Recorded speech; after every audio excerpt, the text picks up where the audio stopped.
র্যাপিডোতে নতুন করে একটা ভালো ভাই স্ক্যাম চালু হয়েছে, যেটা হচ্ছে ভাই মানে আগে ক্যান্সেল করলে অতটা মানে কিছু হতো না, এখন ক্যান্সেল করলে মানে 2-3টে ধরো ক্যান্সেল করলাম বা 4-5টা ক্যান্সেল করলাম, র্যাপিডো কি হচ্ছে আইডি সাসপেন্ড করে দিচ্ছে। সাসপেন্ড করে ও কি বলছে যে 200 টাকা পে করো তারপরে আবার তুমি কাজ করতে পারবে। তো এইরকমভাবে স্ক্যামটা করছে র্যাপিডো। এটা আমি বলছি তার কারণ হচ্ছে এই স্ক্যামটার ভুক্তভোগী আমিও, মানে আমারও হয়েছিল 2-3 দিন আগে র্যাপিডোটা সাসপেন্ড হয়ে গেছে।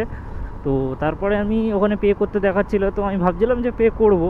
তারপরে আমি কাস্টমার কেয়ারে ফোন করি, কাস্টমার কেয়ারে ফোন করে মানে ওদেরকে সব কথা বলি যে এরকম এরকম ব্যাপার, ঠিক আছে আমি তো ক্যান্সেল কিছু করিনি অর্ডার, এটা কাস্টমার ক্যান্সেল করেছে, দেন আমি ক্যান্সেল করিনি অর্ডারটা কাস্টমার ক্যান্সেল করেছে। তো তখন ওরা বললো যে স্যার আমি চেক করে নিচ্ছি। তো চেক পেক কী করলো আমি জানি না। তো তারপরে বললো ঠিক আছে আমরা এখান থেকে তাহলে আইডিটা অন করে দিচ্ছি, কিন্তু নেক্সট টাইম স্যার একটু সাবধানে কাজ করবেন। আমি বলি কাস্টমার ক্যান্সেল করেছে, আমি তখন ওনাদের সঙ্গে জিজ্ঞাসা করলাম ওনাদেরকে যে কাস্টমার ক্যান্সেল করেছে, আমি তো কিছু করিনি, তাহলে দোষটা আমার কথা থেকে হলো আর আমার আইডি বন্ধ হচ্ছে কেন? বলছে না স্যার কাস্টমার ক্যান্সেল করলে আইডিতে এফেক্ট আপনার উপরই পড়বে।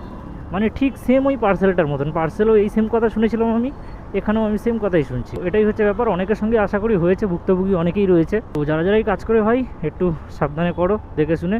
আর 200 টাকা পে করতে বলছে, ওটা 10টা অর্ডার মারার পরে রিফান্ড করে দেবে তোমাকে, সেটা ঠিকই, তবে 200 টাকা পে করার দরকার নেই। আগে কোম্পানিতে ইস্যু করবে, কোম্পানিতে ইস্যু করে জানাবে, কোম্পানি যদি খুলে দেয় তো খুব ভালো কথা, না খুলে দিলে তখন 200 টাকা পে করবে। এটাই হচ্ছে ব্যাপার।